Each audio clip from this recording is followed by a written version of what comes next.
रमता राम जपो रे प्राणी, अब तो सुन ले राम कहानी।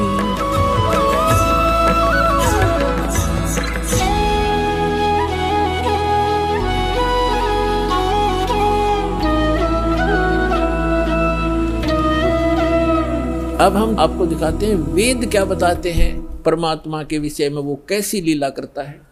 यदि वेदों का अनुवाद ये दास करता, वही करना था जो इन चंद श्लोकों में उन लोगों ने किया है जो भगवान को निराकार मानते हैं।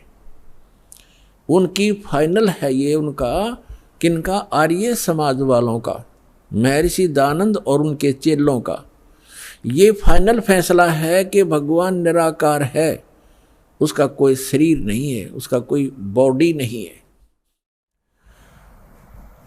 और वेद भी उन्हीं के द्वारा अनुवादित हैं। ये चंद श्लोकों में परमात्मा ने उनकी दुर्बुद्धि पर पत्थर डाल दिए और एज इट इज अनुवाद करवा दिया जो वेद का होना चाहिए था।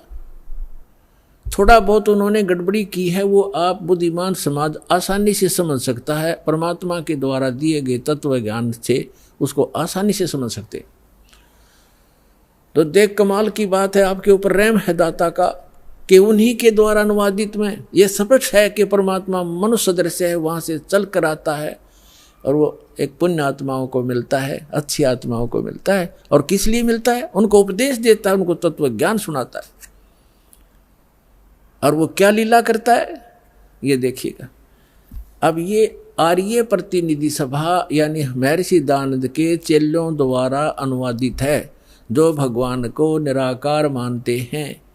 लेकिन वास्तव में वेदों में परमात्मा नर आकार है। नर माने मनुष्य जैसा, सशरीर है, उसका नाम कबीर है और सतलोक से चल कर आता है। वहाँ जहाँ वो रहता है निज स्थान पर, सब भुवनों प्रिय, सब भुवनों के ऊपर के स्थान पर तिष्ठति, वहाँ बैठा है भगवान, राजा के समान देखने में है।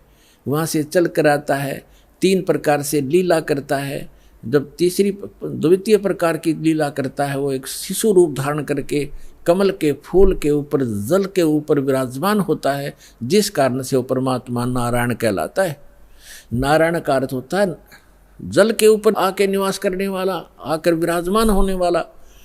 और हम विष्णु जी को नारायण मान रहे थे, ये शेषनाग के ऊपर सोया करता, इसलिए नहीं, वो परमात्मा सतलोक से आता है, प्रत्येक बार यही लीला करता है और जल के ऊपर आकर विराजमान कमल के फूल पर होता है, इसलिए नारायण कहलाता है। तो वो नारायण है। और सत्यनारायण, सत्यनारायण का अर्थ होता है अविनाशी परमात्मा। सत्य माने अविनाशी, हम सत साहेब कहते हैं उसको, अविनाशी परमात्मा। तो अविनाशी परमात्मा कबीर जी हैं, श्री ब्रह्मा, श्री विष्णु, श्री शिव जी, ये नासवान परमात्मा हैं, भगवान हैं, स्वामी हैं, प्रभु हैं। इनकी जन्म मृत्यु होती है। और इसका प्रमाण है श्री देवी भागवत यानी देवी महापुराण, गीता प्रेस गोरखपुर से प्रकाशित, सचित्र मोटा टाइप, 3रा स्कंद 123 पृष्ठ पर। भगवान विष्णु स्वयं कहते हैं अपनी माता से कि तुम शुद्ध स्वरूपा हो और ये सारा संसार तुम इसे उद्भासित हो रहा है। मैं ब्रह्मा और शंकर, विष्णु जी करे, आपकी कृपा से विद्यमान है। हमारा आविर्भाव माने जन्म और तिरोभाव माने मृत्यु हुआ करता है, हम अविनाशी नहीं है। और शंकर भगवान कहते हैं, हे माता, ब्रह्मा जी का जन्म आपसे हुआ तो क्या मैं तमोगुण लीला करने वाला शंकर आपका पुत्र नहीं हुआ? अर्थात मेरी भी आप ही जनक हैं, मैं आपका पुत्र हूँ और हम केवल नियमित कार्य ही करते हैं। हम तीनों गुणों से उत्पन्न हैं, रजगुण ब्रह्मा, सतगुण विष्णु, तमगुण शिव जी, और हम केवल नियमित कार्य ही कर सकते हैं। जिसके भाग्य में जैसा है वैसा ही दे सकते, उसमें कोई परिवर्तन नहीं कर सकते। श्री देवी महापुराण ने चंद श्लोकों में इन भगवानों की पूर्ण लीला तकरीबन सती थी क्लियर कर दी, स्पष्ट कर दिया, सारे कंसेप्ट क्लियर कर दिए। ये नासवान है, दुर्गा जी इनकी माता है, रजगुण ब्रह्मा, सतगुण विष्णु, तमगुण शिव जी यही हैं और प्रकृति दुर्गा को कहते हैं, और ये केवल नियमित कार्य ही कर सकते। तो जो नारायण है वो परमात्मा है, वास्तव में कबीर साहब है जो ऐसी लीला करता है। अब वेदों में दिखाते हैं आपको कि जब वो परमात्मा आता है शिशु रूप धारण करके, उस समय उनके परवरिश की लीला कुंवारी गायों के द्वारा होती है।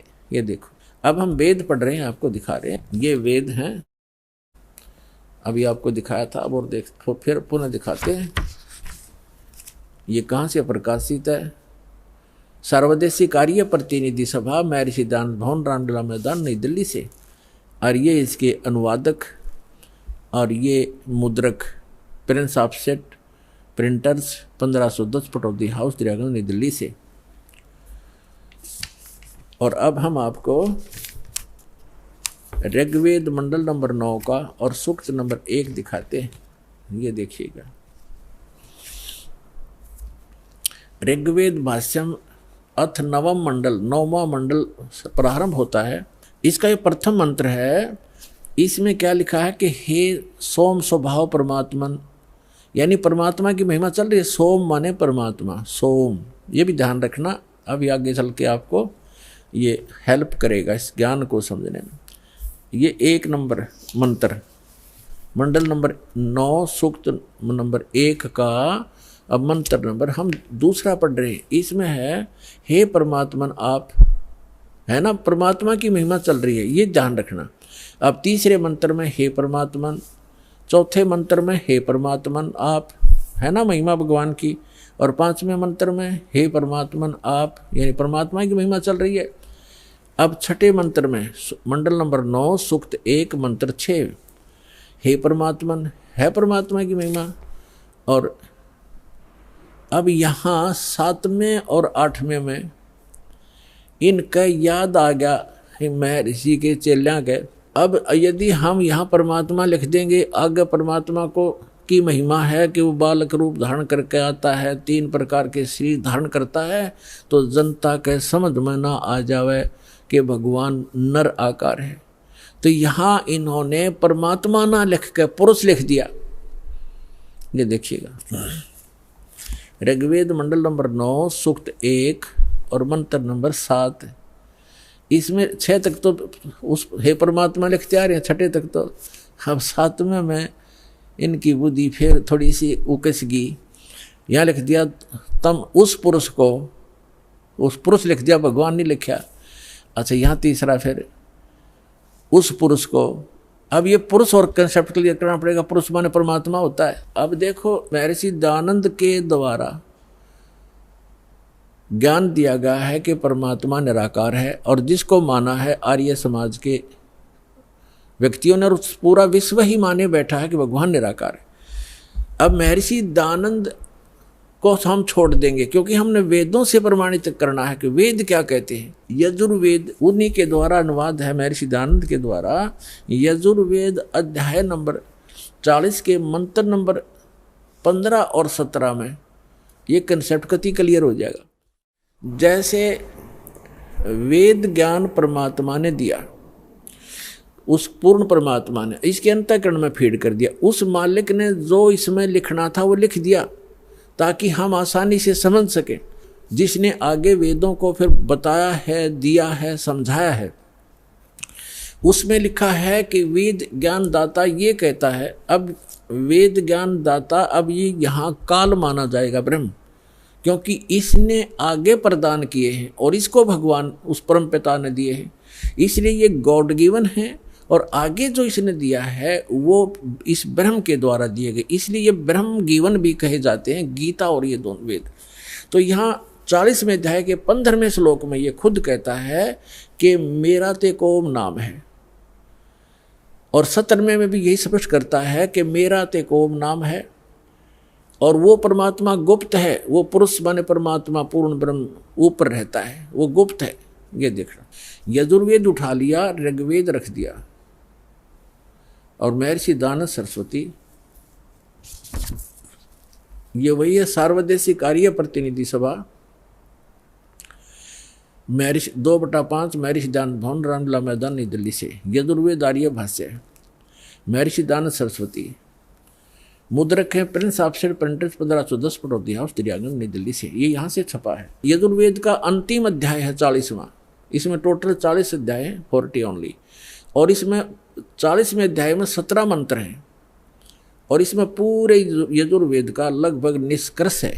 अब देखो ये यजुर्वेद अध्याय नंबर 44 40वां अध्याय है। 40वें अध्याय का ये 15वें मंत्र में वेद ज्ञान दाता कहता है कि वायु अनिलम अमृतम अथिदम भस्मांतम शरीरम ओम करतो समर किलबे समर करतुम समर। ओम नाम का जाप काम करते करते सिमरण करो। कलबे माने कलबलाहट के साथ, कसक के साथ एक स्मरण करो। और कर्तुम माने अपना मूल कर्तव्य जानकर मनुष्य जीवन का ओम नाम का सिमरण करो। ये तो ब्रह्म तक की साधना है। और वायु अनिलम अमृतम अथिदम भस्मांतम शरीरम, यानी जब आपके प्राण समाप्त होंगे उस समय इस ओम नाम के जाप से जितना अमृतम अमृतो यानी आपको जितनी गति होनी है वो मिलेगी। अब इसका प्रमाण आपने श्रीमद् भगवत गीता अध्याय नंबर 8 के श्लोक नंबर 13 में मिलेगा कि गीता ज्ञान दाता भी ये ब्रह्म ही है। श्री कृष्ण जी में प्रवेश करके बोल रहा है। ये कह रहा है कि ओम इति एकाक्षरम ब्रह्म व्यवहारण माम अनुसमरण यह प्रयाति तजन देहम स याति परमाम गतिम। माम ब्रह्म, मुझ ब्रह्म का। अब यहाँ ये भी कंसेप्ट क्लियर करना पड़ेगा। पुण्यात्माओं, आज तक ये लोक वेद दंत कथा सुनते सुनते हम बहरे हो गए और हम ढीठ हो गए। उस ज्ञान को कति कंप्लीट मान बैठे। जो हमने सुना वो फाइनल है और सभी भ्रमित है, कोई स्थिर नहीं है। किसी को भी कोई कुछ कह देता वो भी हाँ ठीक ऐसा भी है, ऐसा भी है, क्योंकि हम स्वयं अपने सदग्रंथों से परिचित नहीं। और दास का उद्देश्य है कि आपको अपने ही सदग्रंथों से परिचित करा के इनका मास्टर बना दूं ताकि आप भ्रमित ना हो। जैसे श्रीमद् भगवत गीता अध्याय नंबर 2 के श्लोक नंबर 53 में कहा कि अर्जुन, जब भिन्न भिन्न प्रकार के भ्रमित करने वाले वचनों से ज्ञान से आपकी बुद्धि हटकर एक परमात्म ज्ञान पर स्थिर हो जाएगी, उस परमात्मा के ज्ञान पर स्थिर हो जाएगी, तब तू योग को प्राप्त होगा, तब तो तू भगत बनेगा, यानी भक्ति योग्य होगा। तो जब तक आप भ्रमित हैं, कोई कुछ कह देता वो भी ठीक, वो कहता वो भी ठीक, तो तब तक आप भक्त नहीं बन सकते, आप सफल नहीं हो सकते।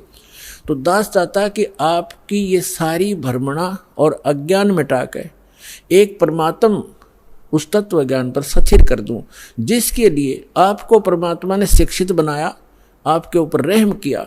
और दूसरा रहम ये किया कि ये इंस्ट्रूमेंट, ये उपकरण बनवा दिए इलेक्ट्रॉनिक, ये प्रोजेक्टर, सीडी, टेलीविज़न मीडिया, जो इलेक्ट्रॉनिक मीडिया, ये आपके लिए तैयार करवाया परमात्मा ने कि आज घर बैठे आप सत्संग समझ सकते हो, वेदों को जान सकते हो और सभी सदग्रंथों को आप समझ सकते हो। और जब तक आप स्वयं अपनी आँखों से सदग्रंथों को नहीं देखोगे, नहीं जानोगे, तो ये काल के जितने भी भ्रमित करने वाले संत भेजे गए हैं, ये आपको ऐसे ही मिसगाइड करके उद्देश्य से वंचित कर देंगे। तो अब दास चाहता कि इनकी दाल नहीं गलेगी।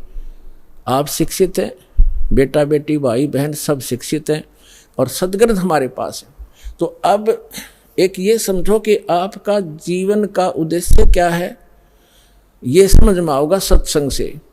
जीवन, मनुष्य जीवन का उद्देश्य केवल मोक्ष कराना है, या कोठी बनाना, बंगले बनाना, कार खरीद कर रख देना, ये नहीं है। ये तो एडिशनल है, बाई प्रोडक्ट है भक्ति का, जो दास आपको भक्ति देगा परमात्मा की दी हुई। इस साधना से आप जो सुख वैसे सारा जीवन खोजने में लगे रहते हो, प्राप्त करने में, वो नहीं मिलते। तो इस भक्ति का वो बाई प्रोडक्ट है, वो तो आपको वैसे ही मिलेंगे। जैसे किसान गेहूं बीजता है, उसका उद्देश्य भूस बनाना नहीं होता, उसका उद्देश्य कनक लेना होता ताकि जीवन रक्षा हो, और भूस तो अपने आप बन जाता है। भूस तो अपने आप बनता हो तो बनेगा ही बनेगा। तो दास जो आपको शास्त्र अनुकूल साधना बता रहा है, उससे संसारिक सुख तो अपने आप होंगे ही होंगे, आप मांगो चाहे मत मांगो। ये तो एक साधन ऐसा है।